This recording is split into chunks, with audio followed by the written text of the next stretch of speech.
no matter where you are in your journey, there is going to be steps along the way that are going to be frustrating, exhausting, overwhelming, and all of it's okay to lean in and say, I need support. ADHD Rewired, episode 423.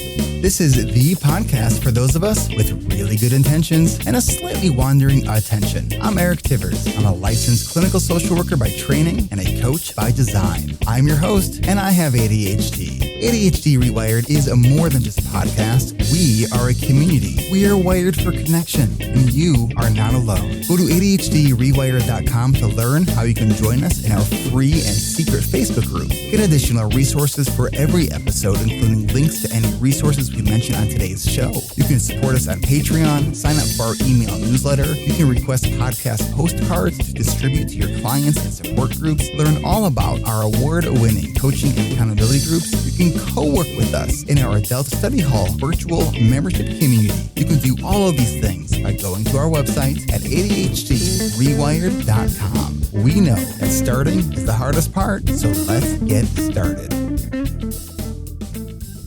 Welcome back to another episode of ADHD Rewired. Today's guest is Alex Gilbert.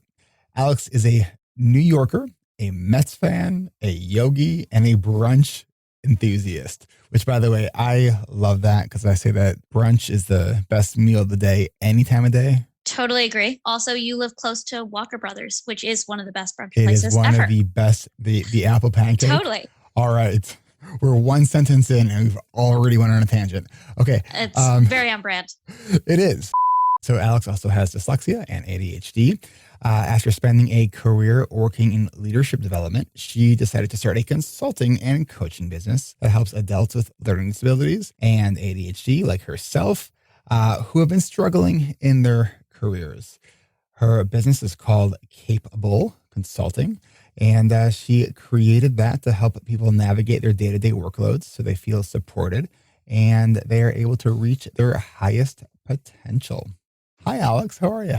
Hi, I'm good. Thanks for having me. It is a pleasure. So I know this is round 2 for you on the ADHD Rewired podcast network circuit today. Yeah. You know what? I rather hyper focus and get in the groove of things. It's all good. So you were on ADHD Essentials, and this might actually release the same week. So if you're a parent and you're wanting information about your kids' job stuff, go listen to ADHD Essentials this week. If you're here for yourself, then stay tuned. Here we go. Okay, so you're from New York. You have dyslexia. You have ADHD. You were diagnosed with ADHD when you were pretty young, right? Mm-hmm. I was 8 years old. Okay. So you're 8 years old, and what was school like for you when you were growing up? Oh, God. What was school like for me? I would say very challenging, but for probably very different reasons. And I was very clear, probably around first and second grade, that I was different and that I couldn't really read and that I was struggling with things. I was very self-conscious of people calling me stupid or thinking I was stupid or thinking less of me. But I didn't really understand why I didn't understand because cognitively I was 7, 8 years old. But, this was my privilege, and my parents were packing me up to go to sleepaway camp for the first time. And my mom said, "Do you want to pack any books?" And I was like, "Why? I can't read." She was like, "Wait, what?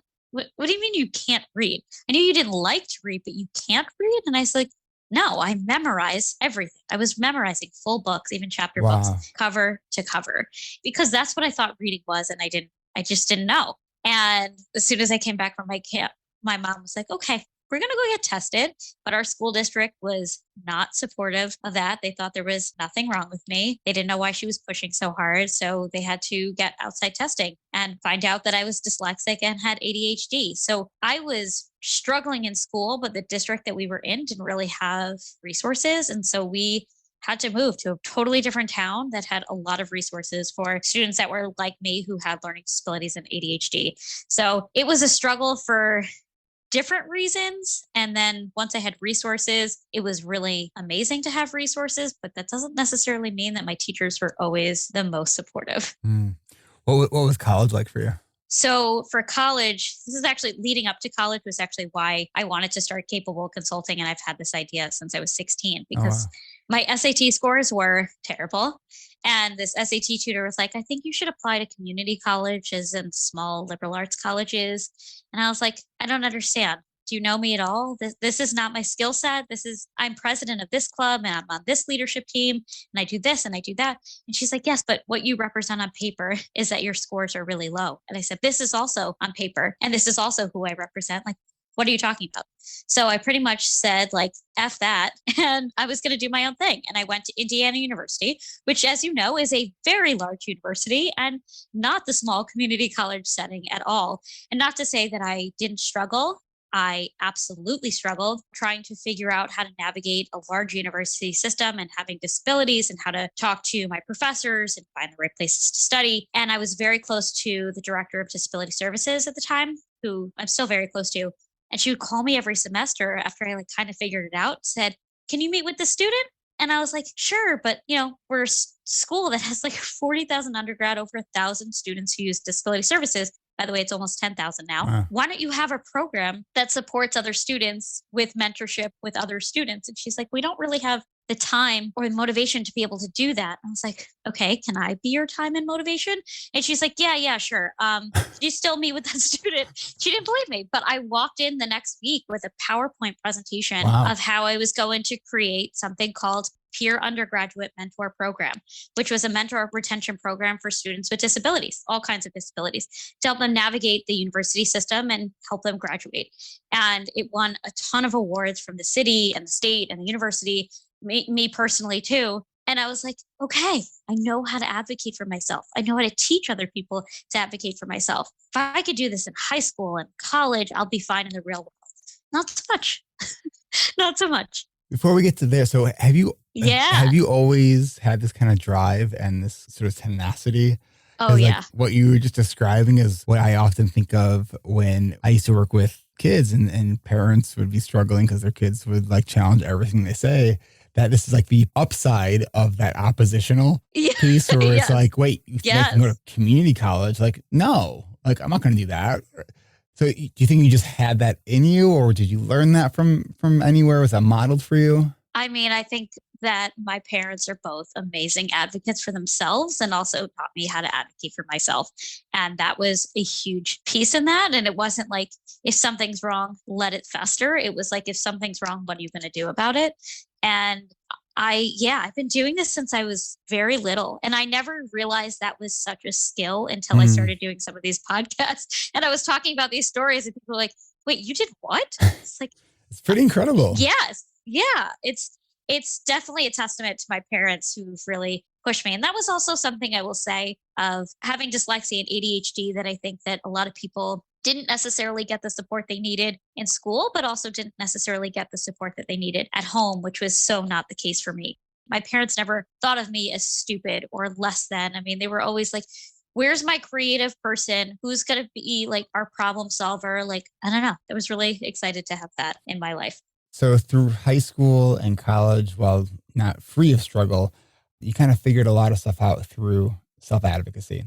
Yeah. And then you hit the working world and you're like, these skills will certainly come in handy. And then they do. They're just what I think a lot of people don't understand, especially when it comes to hearing the fact that I've been diagnosed at a young age and I had resources. Their first question to me was like, what do you mean you struggled? Like, I didn't have this and you had this. So why are you frustrated? Why are you having such a hard time in all those scenarios? I don't think people realize that what it's like when you do have all of those resources. It's like having the rug pulled out from you the second you don't. I was so used to having support in resource rooms, through high school. And then in college, I had this Department of Disability Services that I leaned on heavily to help me figure out how to talk to my professors and what professors I should try and take or use in my course load so that I could have the support that I needed.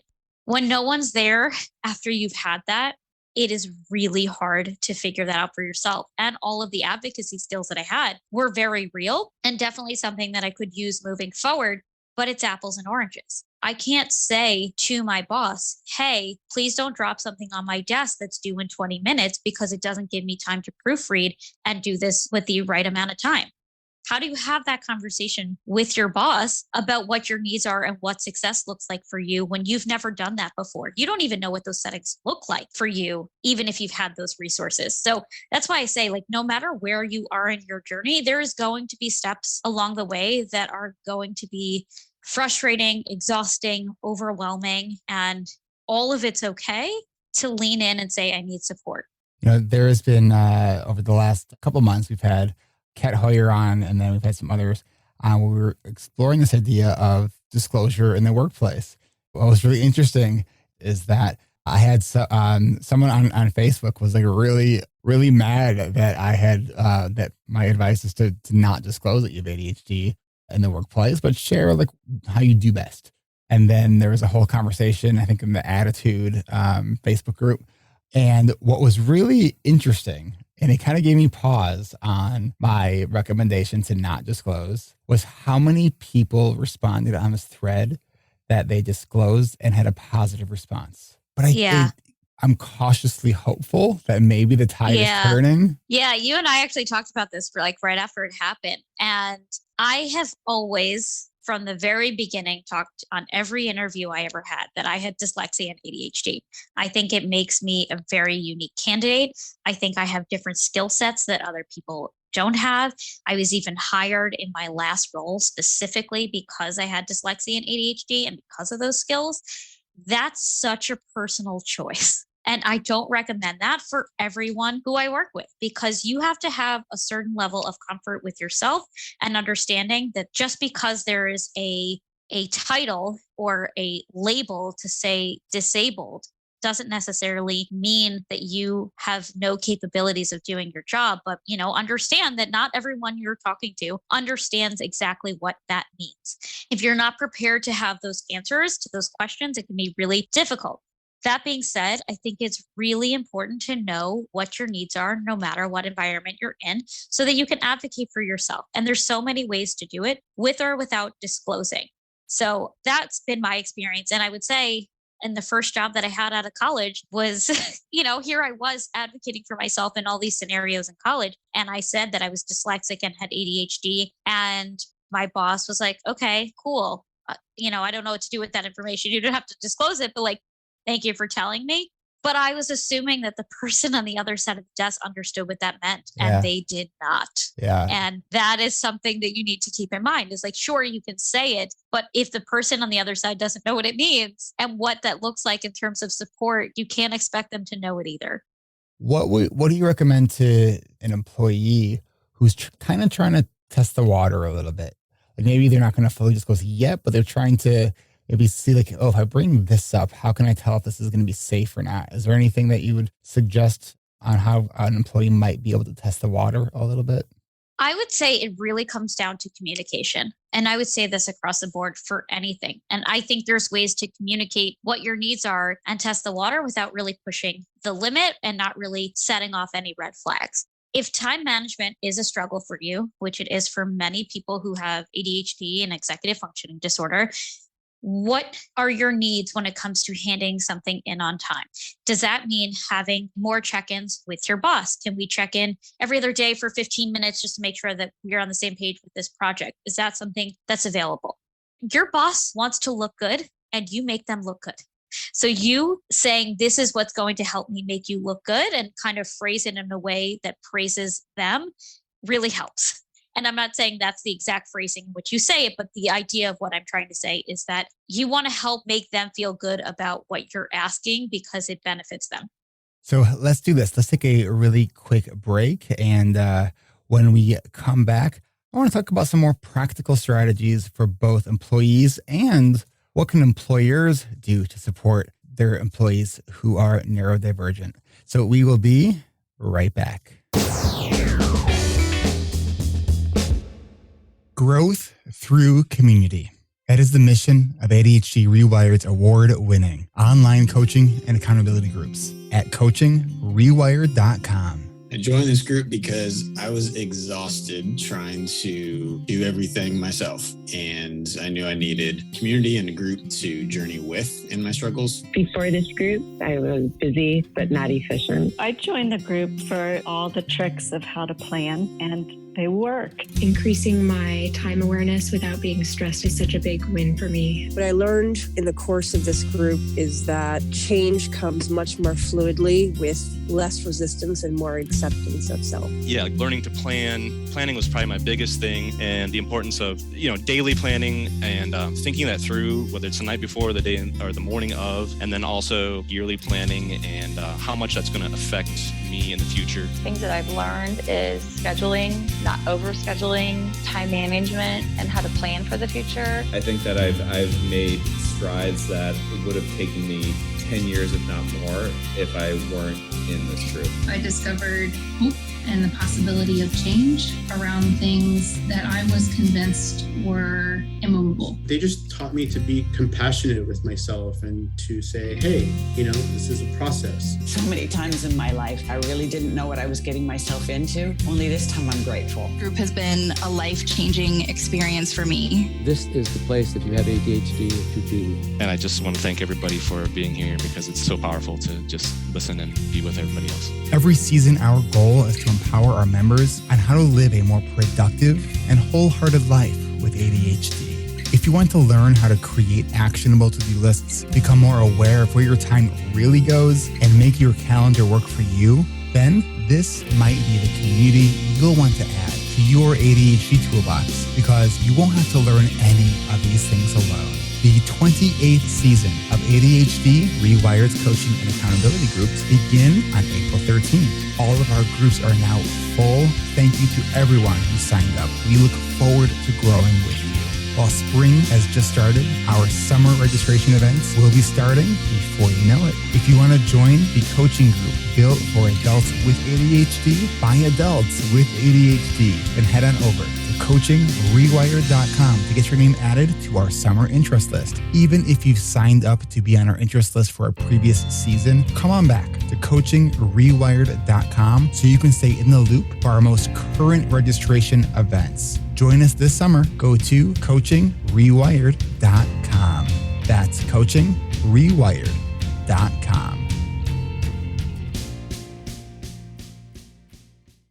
Support for this podcast comes from Adult Study Hall by ADHD Rewired at adultstudyhall.com. It is the judgment-free and shame-free co-working community for adults with ADHD, just like you and me. It's more than just a place to drop in and get to work. It really is a community. From our weekly facilitated sessions to our 24/7 drop-in room, there's no shortage of ways to participate so you can get more done.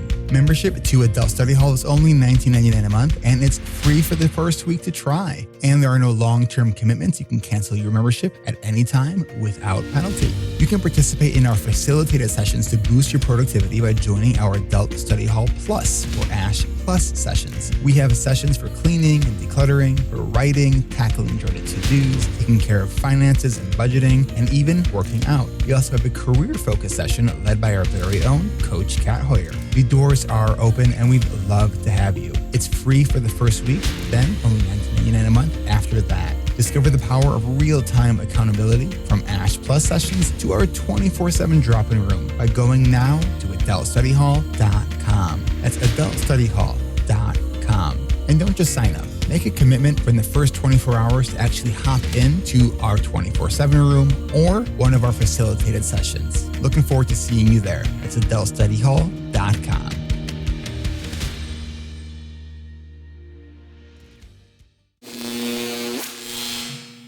And we are back.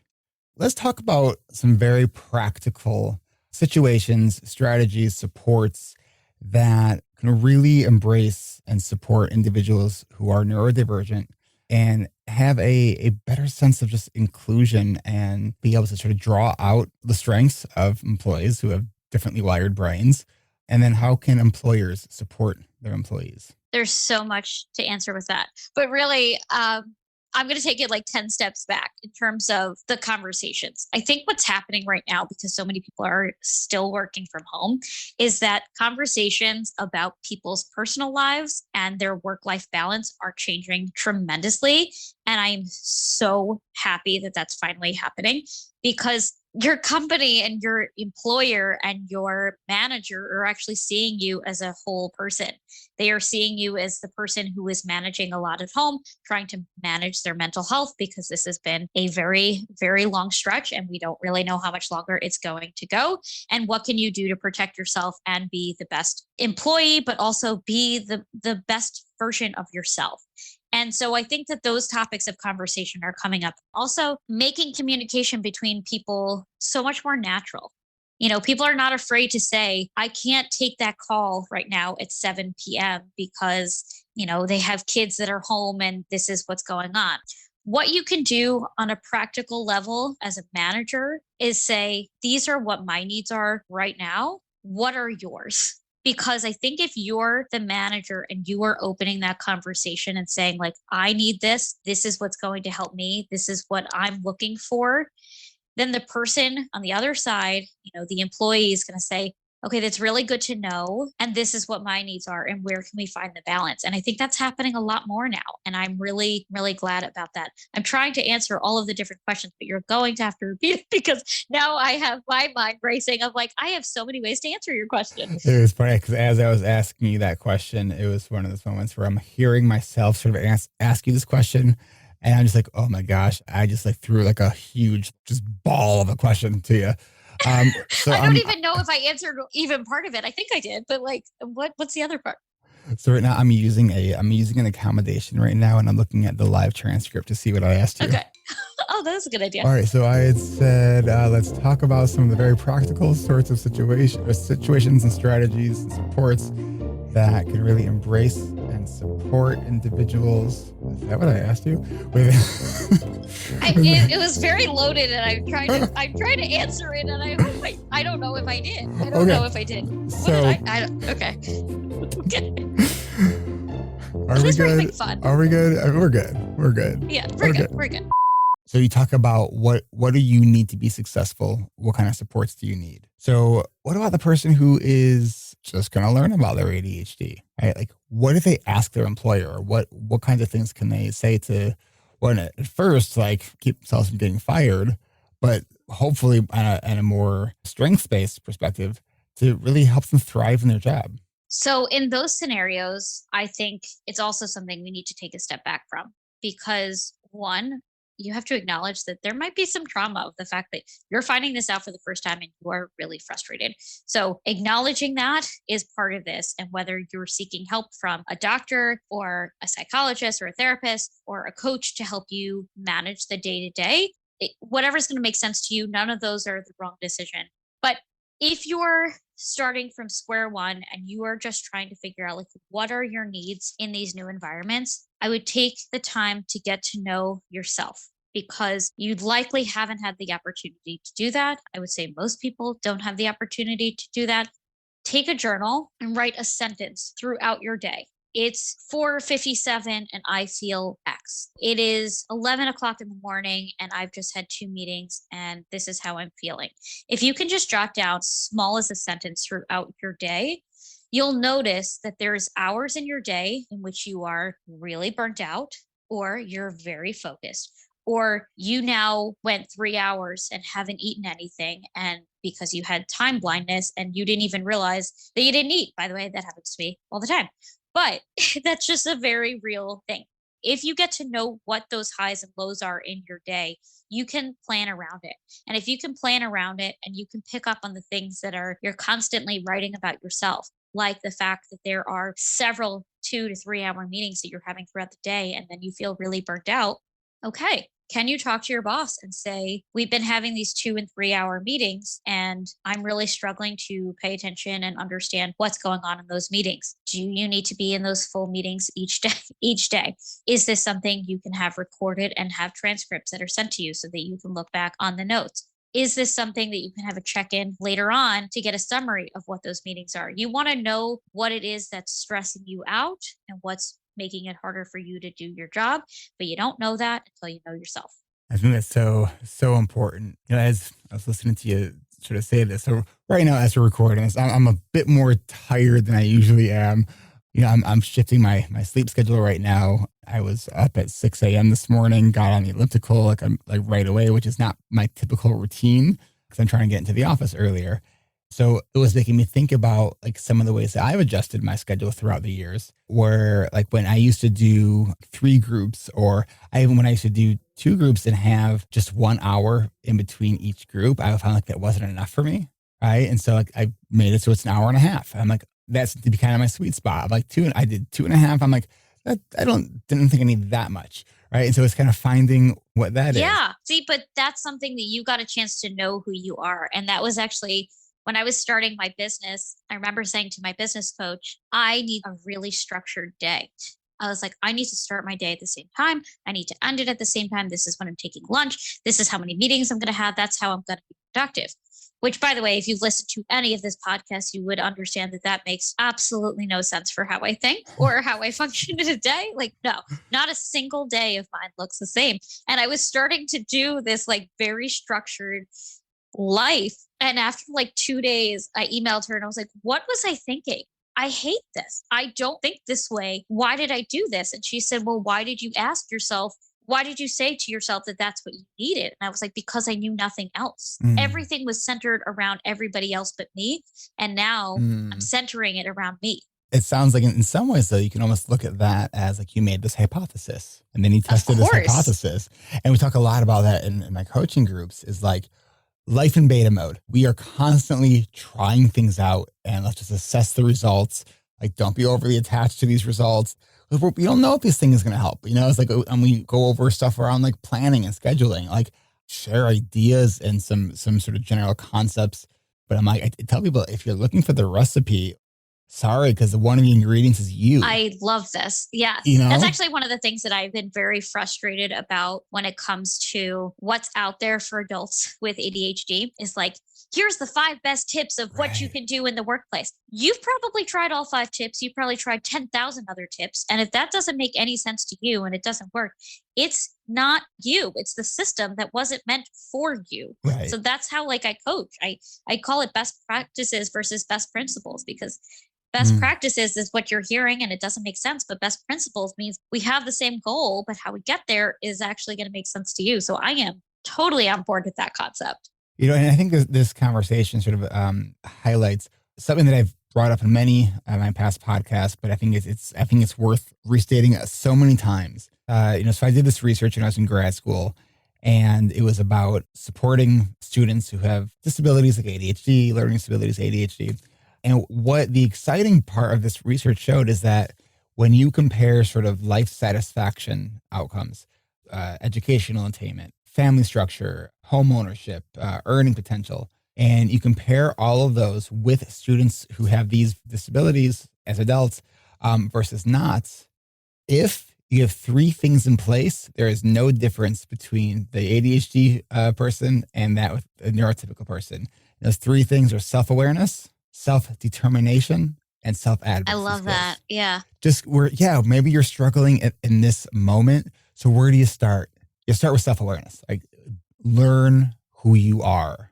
Yeah. I love that. That's something that you were studying. I actually, when I was creating that program in college, I also took a research class, and that was a lot of my research was how do you retain students with disability in school? And it really came down to self-advocacy. But self-advocacy, you need to be self-aware of what your needs are. So I love that. And I do think that that's true. I mean, I'm not going to tell you that every single day of having ADHD is a great day. You and I both know we were very frustrated with different things today, and it just wasn't going our way. Like, that happens, but at least you know that your self-worth doesn't wrap around that. Like, you have all of these skills and you have the ability to make things better and make it achievable and attainable in a way that makes sense to you, but it's just not going to look the same for everybody else. And that's okay.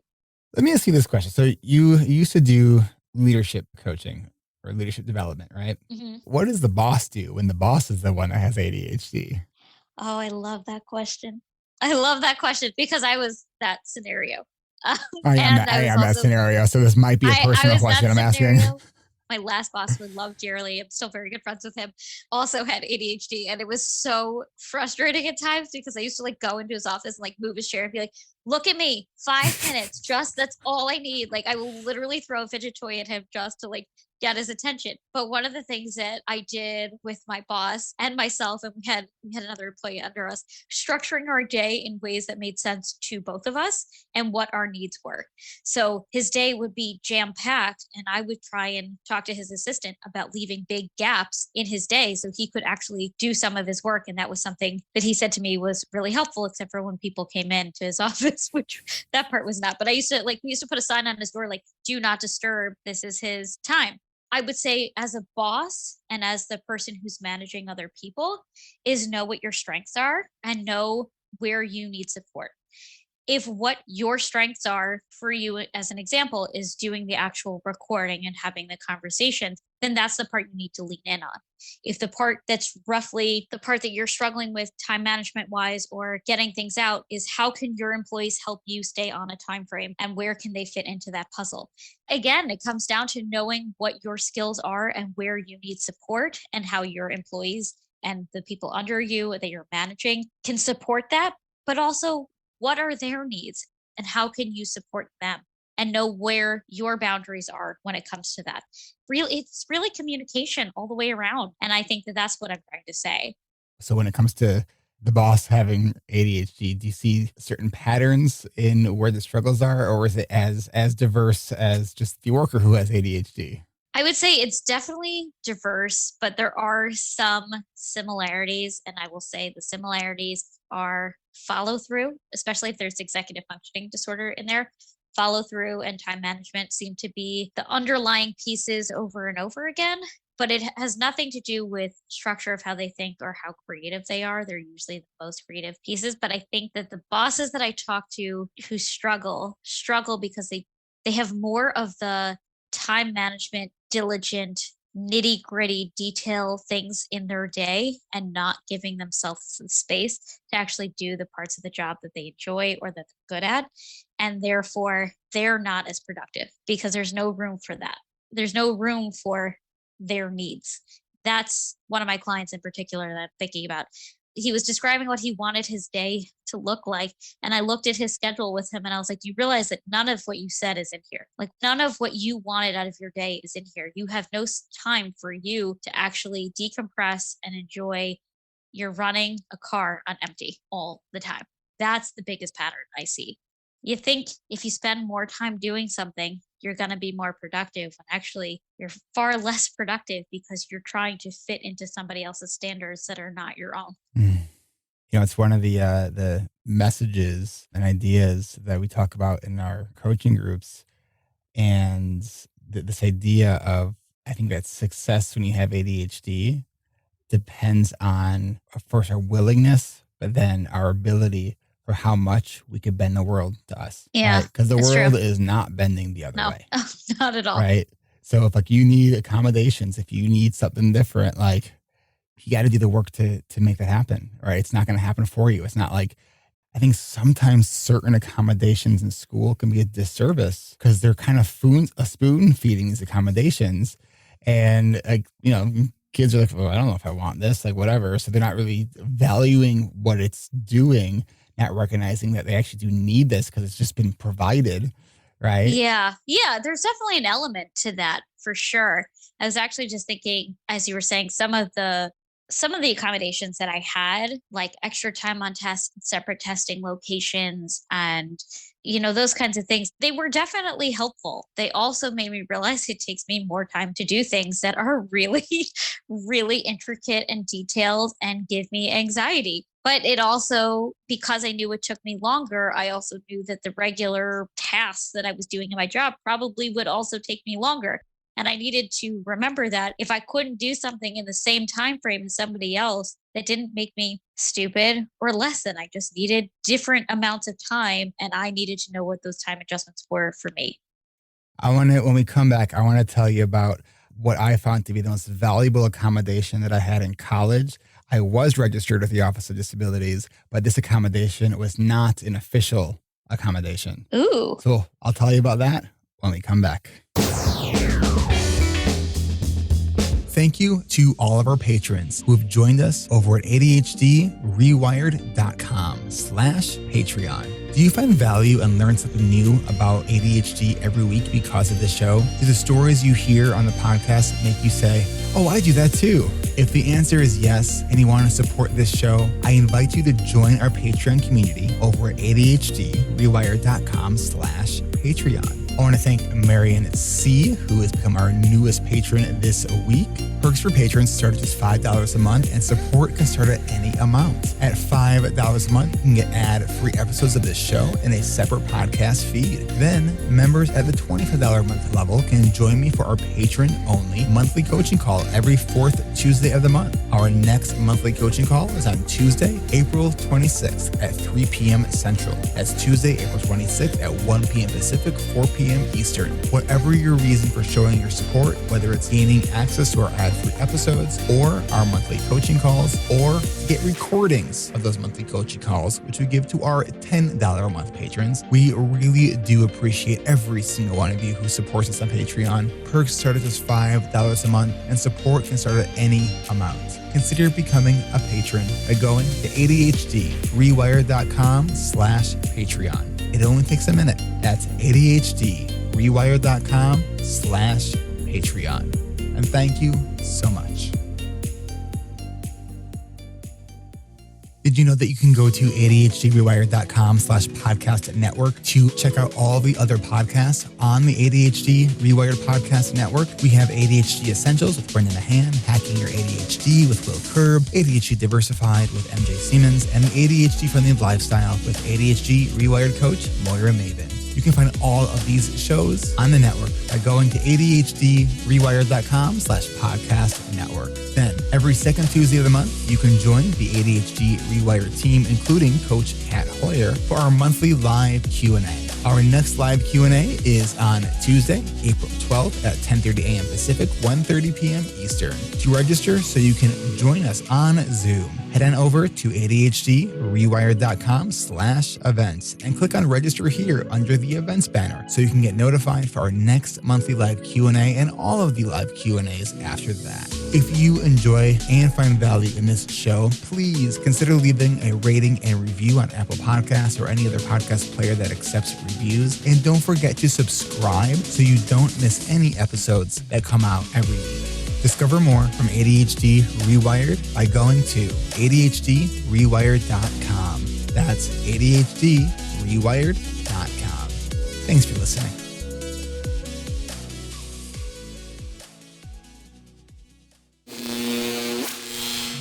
All right, we are back. All right, so right before the break, I was saying that I wanted to share with you one of my accommodations that I think helped me more than anything else. I always struggled with writing. Writing was and still is a challenge for me. This is why I podcast and don't blog. So what I discovered, and I think this is probably why I did this research in grad school. One, I got diagnosed with ADHD in college. So the self-awareness piece was like an explosion for my brain. I'm like, now this is starting to make sense.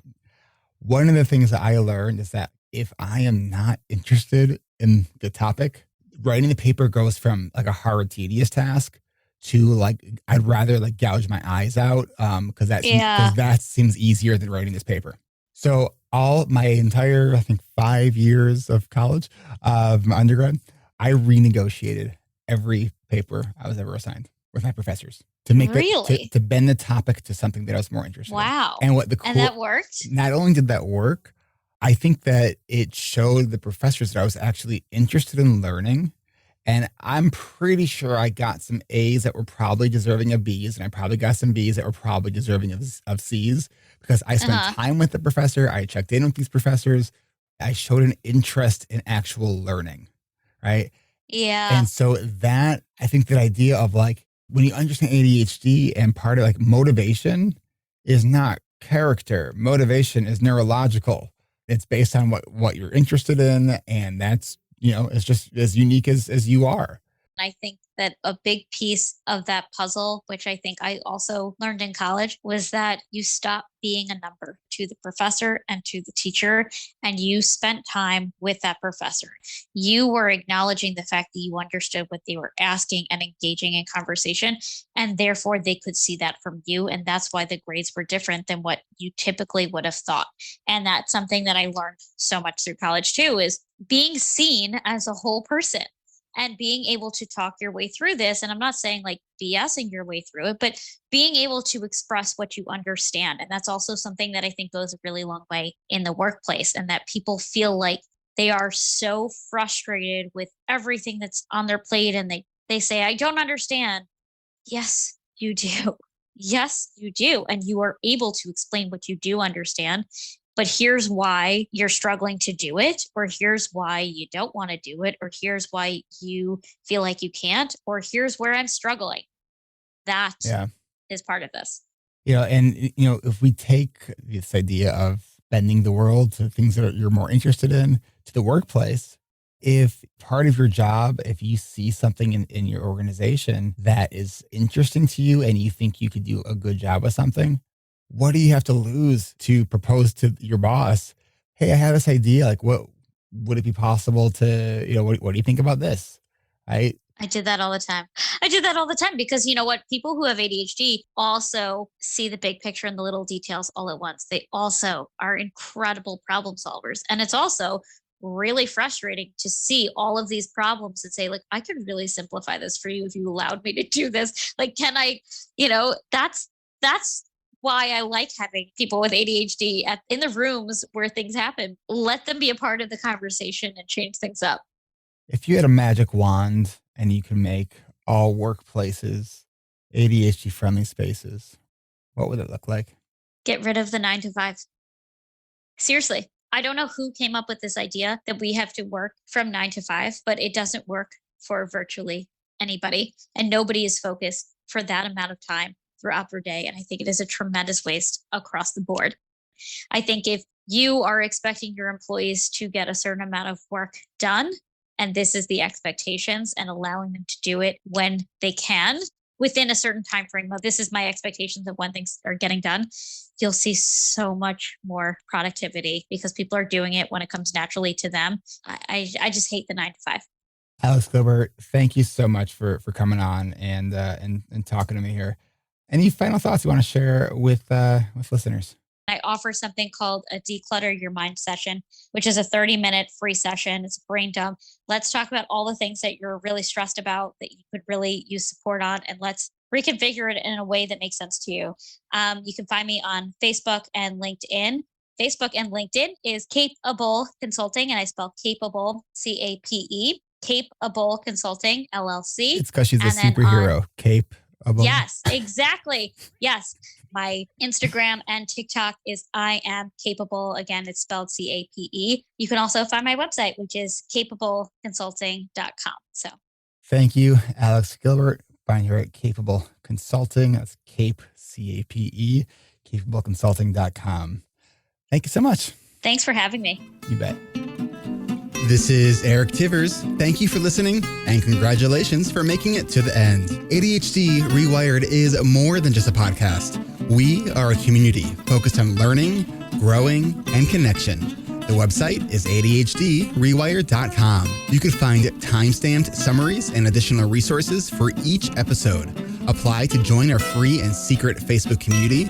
Learn more about our award-winning intensive online video-based coaching and accountability groups. Join the Adult Study Hall virtual co-working membership community. Find all the other podcasts on the ADHD Rewired Podcast Network. Sign up for my email newsletter to get exclusive content that you won't hear anywhere else. And use the search tool to find episodes on specific topics. You can do all of this at ADHDrewired.com. While you're there, click on the Patreon button. If you are a regular listener, consider making a monthly contribution by becoming a patron. If you are able to financially support my work, it would mean a lot. This show is free to you, the listener, but it's not free to produce. Plus, patrons get cool perks like ad-free episodes and access to recordings of coaching calls, and $25 a month patrons can join me once a month for a group coaching call. You can follow me on Twitter at Eric Tivers. You can like our Facebook page at facebook.com/ADHD Rewired. If you're a coach, therapist, or related professional, connect with me on LinkedIn at linkedin.com/Eric Tivers. Subscribe to ADHD Rewired on YouTube to see selective interviews and other videos I've made. Podcasts change lives. You can make a difference in someone's life by spreading the word about this podcast. Mention it in your online communities on Facebook, Twitter, Reddit, or wherever you hang out online. And be sure to share it with your friends, family, your therapists, your coaches, doctors, siblings, parents. And if you, your coach, therapist, doctor, or ADHD support group leader would like a pack of podcast postcards to hand out, you can request those at the website, ADHDrewired.com. If you're a member of CHAD, ADA, or any other ADHD support group, please be sure to tell them about this show and all the shows on the ADHD Rewired Podcast Network. You can even show them how to download it on their phone. And if you really loved this particular episode, please hit share on your podcast player. I'm only one person, and I do count on you to help spread this message. One of the biggest things that you can do to support this podcast and help other people discover it is to leave an honest rating and review on Apple Podcasts or any other app that supports reviews. And don't forget to hit subscribe so new episodes are automatically pushed to your favorite podcast app. Looking for more ways to listen and learn? Get a free audiobook and a 30-day free trial at Audible by going to audibletrial.com/ADHD Rewired. Here is my list of must-listen-to audiobooks updated July 2021. Nonviolent Communication by Marshall Rosenberg. Attached by Amir Levin and Rachel Heller. Atomic Habits by James Clear. The 5 Dysfunctions of a Team by Patrick Lencioni. Crucial Conversations by Carrie Patterson. The Coaching Habit by Michael Stainer. The Body Keeps Score by Bessel van der Kolk. Rest by Alex Sujong Kim Pang. The 5-Second Rule by Mel Robbins. Make It Stick. The Science of Successful Learning by Peter Brown. The Productivity Project by Chris Bailey. Meditation for Fidgety Skeptics by Dan Harris. Change Your Questions, Change Your Life by Marilee G. Adams. I always recommend to my coaches and admin that they read that book. The One Thing by Gary Keller, a required reading for all of our coaching group members. Procrastinate on Purpose by Rory Baden. The 4 Tendencies by Gretchen Rubin. The Art of Asking by Amanda Palmer. And if you're looking for something a little bit more magical, I have fallen in love with the Harry Potter series, and the narrator, Jim Dale, is amazing. And of course, if you haven't yet boarded the Brene Brown bus, all of her stuff is great, starting with Gifts of Imperfection, Daring Greatly, Rising Strong, and The Power of Vulnerability. And if you're an entrepreneur or leader, be sure to check out her book, Dare to Lead. Do you have something that you would like to share? Click on the podcast tab at ADHD Rewired. Click the button to be a guest at the top of the page and schedule a 15-minute interview. This is Eric Tivers, reminding you to keep learning, growing, and connecting. Self-care is not selfish. No matter what you get done or don't get done, you are still enough. And no matter how hard it feels, we can do hard things. And we don't need to do them in the hardest way possible. Thanks for listening. I'll catch you next week.